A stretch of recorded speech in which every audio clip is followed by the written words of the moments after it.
ओम शांति। जीवन में जब दुख आता है तो रिश्तेदार कहते हैं कि अब कहाँ गए तुम्हारे भगवान।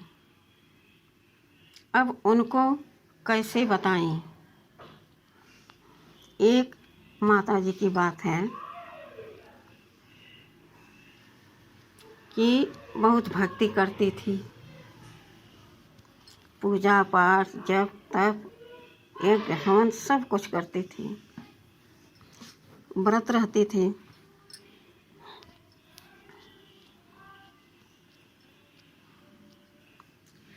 लेकिन भक्ति करते करते उनको भगवान का परिचय मिल गया।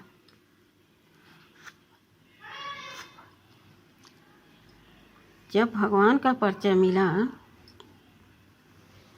तो वह ज्ञान में आकर कोर्स करने लगी, मुरली सुनने लगी, फिर योग लगाने लगी। जो नियम है सब अपनाने लगी।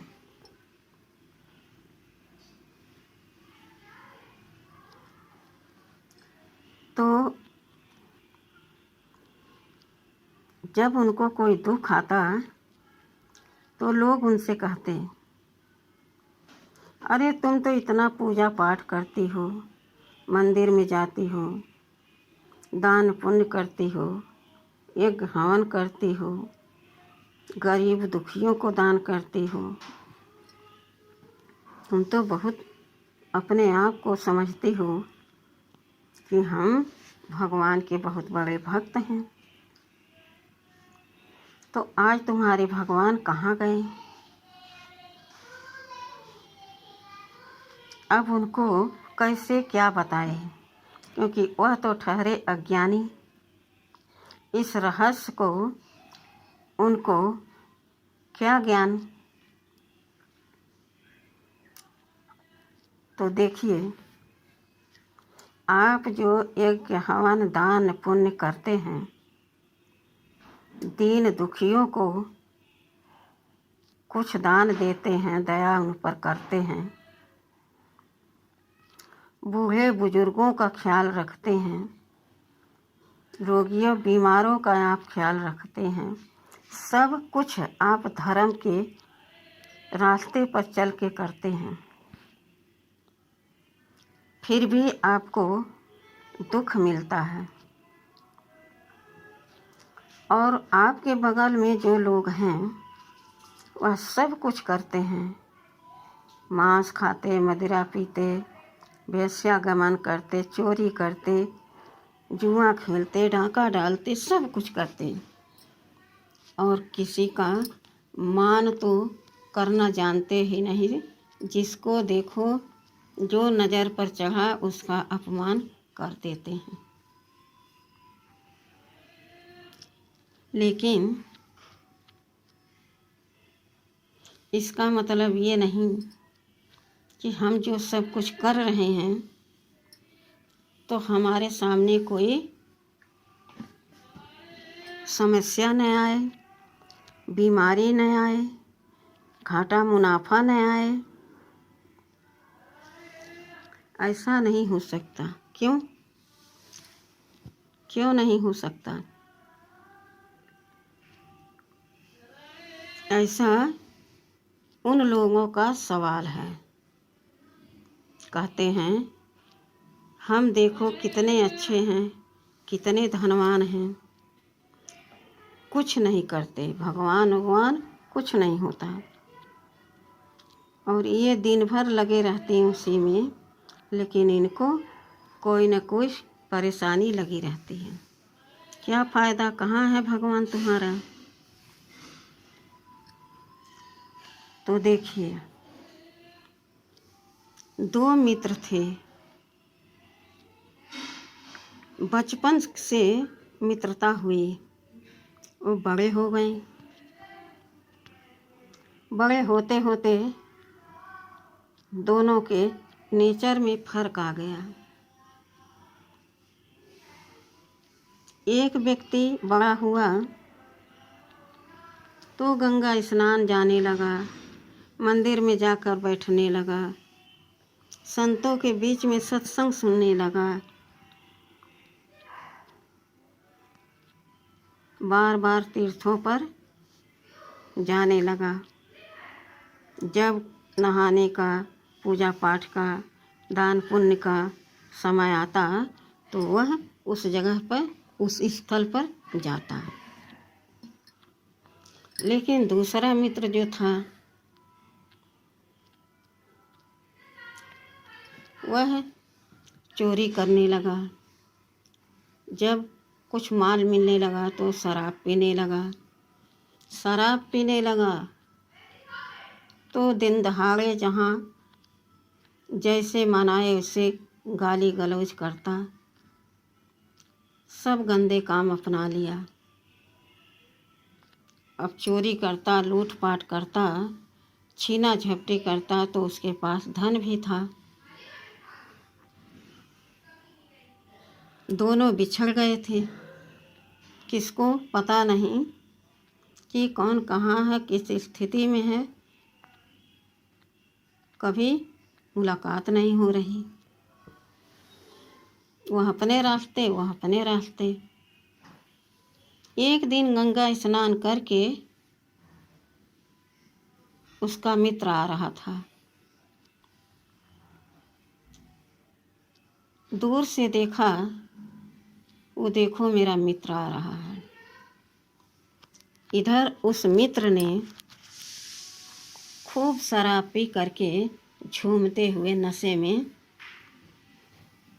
अपने आप, कोई आगे पीछे नहीं, गाली देते हुए आ रहा है, बड़बड़ाते हुए। पास में आया। जब तक आता 10 कदम रहा और उसका दूसरा मित्र उसे निहार रहा कि मेरा मित्र आ रहा है। तब तक उसके पैर में खजूर का कांटा चुभ गया, जो इतना नुकीला, इतना मोटा, अब उसके आर पार हो गया। तलवे के बीच से खून बहने लगा। तब तक वह मित्र पास में आ गया और बोला, अरे तुम गंगा स्नान करने गए थे क्या? वह कहते हुए बोला, हाँ। कहने लगा, देख तू गंगा स्नान करने गया था, अपनी जिंदगी बर्बाद कर दिया। क्या मिला तुम्हें? गंगा स्नान कर जाते हो, कितना टाइम लगता है, मंदिर में जाते हो, कितना टाइम लगता है, न कुछ खाने को, न पीने को, न कोई बात करने वाला। पत्थर से जा कर के तुम अपने मन से बड़बड़ाते हो। हमें देखो, मैं कितने मौज मस्ती से जी रहा हूँ। जहाँ जाता हूँ 4 लोग मुझे आओ भगत करते हैं, अरे आओ आओ, बैठो बैठो, ऐसे सब कहते हैं। मेरे पास क्या कमी है? देखो सब कुछ है। भगवान ने तुम्हें क्या दिया?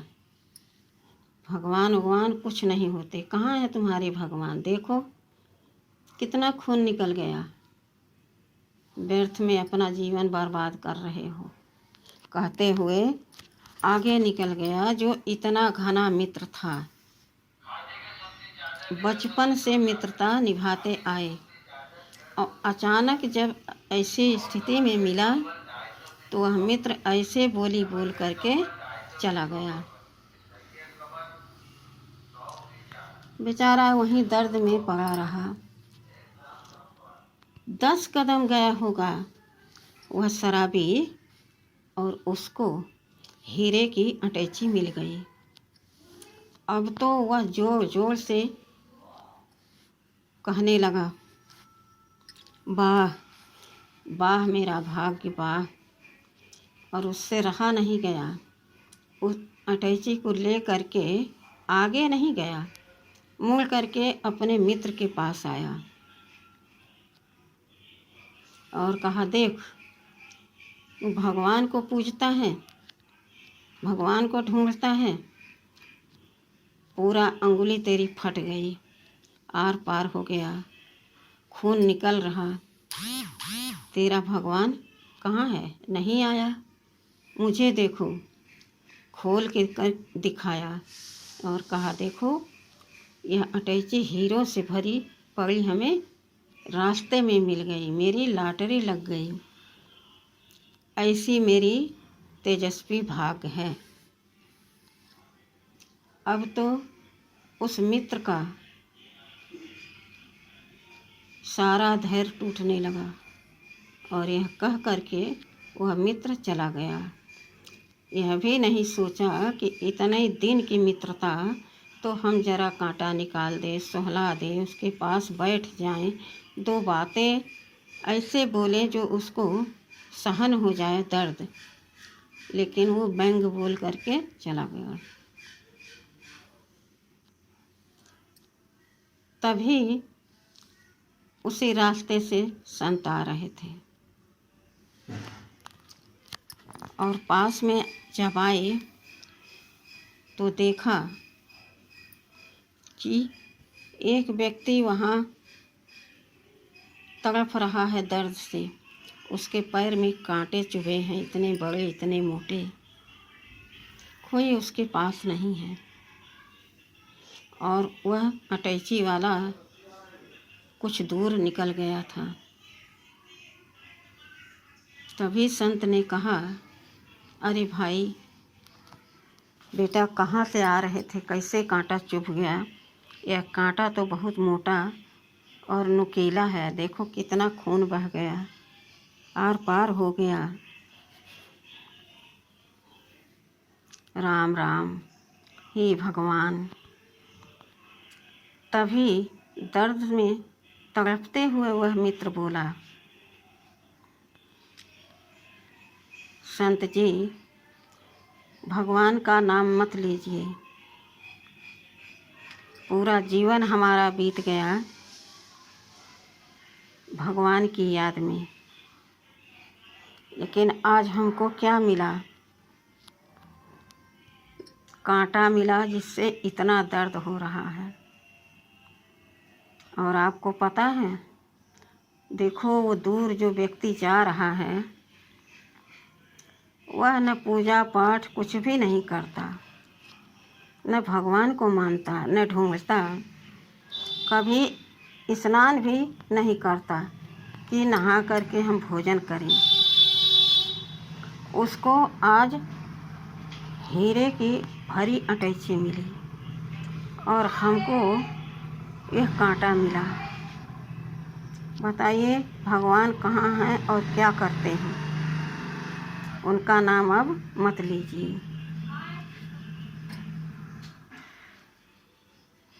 तब संत ने कहा, बेटा रुको, पहले कांटा निकालने दो। संत अपने हाथों से कांटा निकाल रहे हैं और जरा भी दर्द नहीं हो रहा। कांटा निकल गया। फिर संत ने कहा कि तुम जानना चाहते हो कि तुम्हें कांटा क्यों चुभा? तो वह व्यक्ति बोला, जी हम जानना चाहते हैं। संत ने कहा कि देखो, तुम्हारे जो पूर्व जन्मों के कर्म हैं इतने दर्दनाक थे कि तुम्हें सूली की सज़ा मिलनी चाहिए थी, तुम्हें सूली पर चढ़ने का आदेश मिलना चाहिए। और सूली जो होती है भाले के नोक की तरह होती है, इंसान को बैठा दिया जाता है और उसके वह सूली लगाई जाती है, जिससे व्यक्ति खत्म हो जाता है।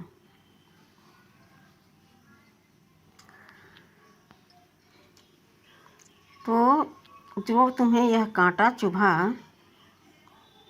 जो तुम इस जन्म में बचपन से भक्ति करने लगे,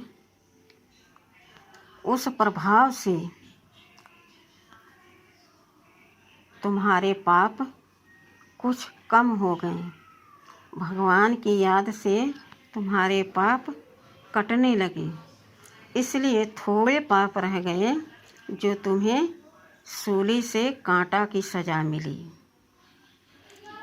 अब कांटा भी निकल गया, देखो दर्द तो हो नहीं रहा, बोला नहीं। तो व्यक्ति को समझ में आया, लेकिन उसके मन में शंका था। फिर उसने कहा, वह मेरा मित्र है जो जा रहा है, उसको हीरे भरी अटैची कैसे मिली? तो बोला संत ने कि बेटा, पूर्व जन्म में उसने बहुत दान पुण्य किया था। अनजान व्यक्तियों को वह दिल खोल के दान करता था, और उसके कारण आज उसको अटैची हीरो से भरी मिली। लेकिन इस जन्म में जो बचपन से वह अपना कर्म विकर्म कर रहा है, इसका फल उसे तब मिलेगा जब उसके पूर्व जन्मों का फल का जो धन संचित किया गया है वह खत्म हो जाएगा। तब सोचना, तुम सोच नहीं सकते हो कि क्या दुर्दशा इसकी होगी। इसलिए जब कोई आपत्ति आ जाए और भगवान की याद में हम पहले से हैं, तो यह नहीं संशय लाना चाहिए मन में कि हम भगवान को इतना पूजा पाठ करते हैं, मानते हैं, उनकी श्रीमत पर चलते हैं, फिर भी इतना दर्द क्यों? तो आपके प्रश्नों के, दोनों प्रश्नों के उत्तर मिले? वह बच्चा बोला, हाँ, दोनों प्रश्नों के उत्तर मिल गए, लेकिन अब हम भगवान से कभी विमुख नहीं होंगे, उनके विषय पर कभी हम शंका नहीं करेंगे। संत वहाँ से चले गए और वह व्यक्ति आराम से उठा और घर चला गया। तो जब यह हमारी फसल अभी काटी जा रही है, बोई जा रही है, यह नई है, और जो हम पहले से फसल बो करके काट करके रखे हैं, तो वही तो खाया जाएगा, क्योंकि अभी तो यह तैयार नहीं हुआ है। अभी यह फल खाने का हमें समय नहीं आया है। जब हमारे घर में पुराने होते हैं और हम धन उपार्जते हैं, गेहूँ है, धान है, कोई और है, तो पहले खेती बनाते हैं, बोते हैं, फिर उपजता है, फिर काटते, सफाई करते, तब हम घर में लाते हैं। इसी प्रकार से जो हम कर्म करते हैं वह भी ऐसे होता है। तत्काल हमें उसका फल नहीं मिलता है। हाँ, कभी कभी किसी भी कर्म का फल हमें तत्काल मिल जाता है, इसी जन्म में मिल जाता है, लेकिन जन्म बाई जन्म का कर्म हमें अगले जन्म में भोगना पड़ता है, क्योंकि इस समय हमारे पास पूंजी है पुण्य की, और वही हमारे साथ साथ चल रही है, हमारी रक्षा कर रही, सुरक्षा कर रही और हमको सुख सुविधाओं से संपन्न संतुष्ट बनाए हैं। लेकिन सोचो कि धरा हुआ धन, रखा हुआ वैभव हम इस्तेमाल कर रहे हैं, फिर हम धन कमा करके घर में लाने के लिए सोच भी नहीं रहे हैं, तो क्या होगा? एक दिन तो वह धन खत्म हो जाएगा, तो फिर क्या होगा? न हमारे पास पहले से धन है, न अभी हमने कुछ कमाया, तो भूखों तो रहना पड़ेगा, गरीब तो बनना पड़ेगा, और रोग दुख जो होगा उनके लिए हमें दवा के लिए धन भी नहीं होगा, तो दुख दर्द में हम पड़े रहेंगे। हमारे पास न धन, हम गरीब हैं, हमारे पास रोग, तो पैसा नहीं कि हम इलाज कर सकते हैं, तो रिश्तेदार सगे संबंधी भी हमें नहीं पूछते हैं। यह है कर्मों का फल। रावण कितना धनवान था, कितना विद्वान था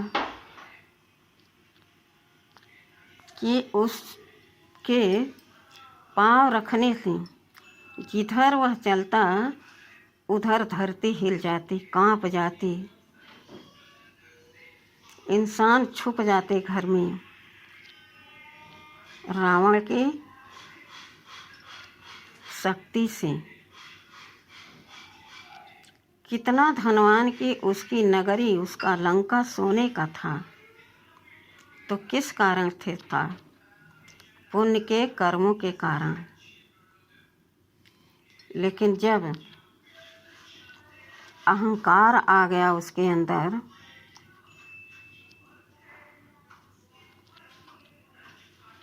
तब भगवान से विमुख हो गया। नहीं तो देखो, तपस्या करके भगवान से वर प्राप्त कर लिया स्वयं शिवलिंग को लाने के लिए, लेकिन भगवान भी भक्तों के बीच में और कल्याण के भावना में बंधे हैं। वह सृष्टि का कल्याण ही करते हैं, विनाश नहीं करते हैं। इसलिए अहंकारी विकारी लोगों का अहंकार खत्म करने के लिए वरदान भी दे देते हैं। तो क्या हुआ? घमंड था ना कि हम भगवान को ले जा रहे हैं। तो राहे में लघु शंका लगा और गणेश जी एक बालक का रूप धर के आए और उनको उसने थमा दिया, और जब उधर से वह पलटा तो देखा कि वह बालक वहाँ है ही नहीं। जब रावण को यह घमंड आ गया कि अब तीनों लोकों में मेरे जैसा बलशाली धनवान कोई नहीं, तो क्या भगवान से बड़ा हो गया? नहीं। तब कोई न कोई उपाय भगवान जरूर करते हैं कि इस सृष्टि पर असुरों का राज न हो। जब भगवान से विमुख हुआ तो पूरे परिवार सहित विनाश को प्राप्त हुआ। जिसके घर में कहा जाता है 1,00,000 पुत्र 1,25,00,000 नाती, उस रावण के घर में कोई दिया बाती देने वाला नहीं रहा। तो बताइए, भगवान से कोई टक्कर लेगा तो कहा जाता क्या तुम भगवान हो? तो अपने कर्मों को हमें देखना चाहिए अपने कर्मों को सुधारना चाहिए। सुधारना माना किसी को हमारे बोल से, हमारे कर्म से दुख न लगे, दुख न पहुँचे। जैसा हम करेंगे वही लौट कर हमारे पास आएगा। तो अपने आप को ज्योति बिंदु आत्मा समझकर परम पिता परमात्मा ज्योति पिता को याद करें तो बेड़ा पार हो जाएगा। हर समय अंतिम घड़ी समझकर रूहानी मौज में रहने वाली मैं विशेष आत्मा हूँ।